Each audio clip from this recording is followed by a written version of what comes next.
Hello everyone, for chemical prototyping we are going to prepare food color. We are going to show you how to make natural, vibrant food colors at home.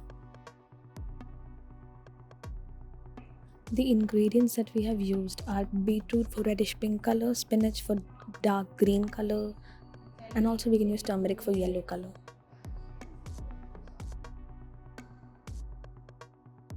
So for preparation of red color, we are going to use beetroot. First, we will chop its both ends. After chopping it, we will peel the skin out.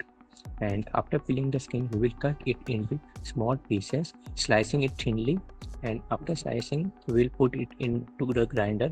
And after grinding it, we will get a semi-liquid mix, which has liquid as well as small particles looking like this. And after we get this, we will filter it out. And after filtering, we will cook it for a few minutes, heating it properly to get a proper product as our food color.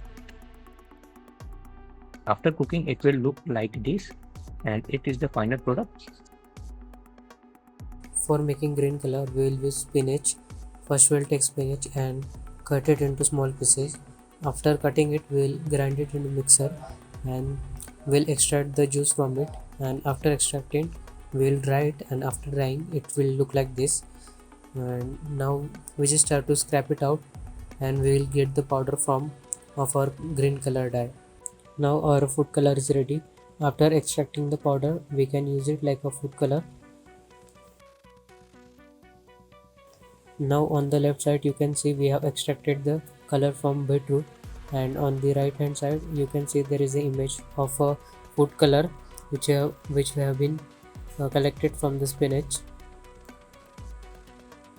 These are the final result.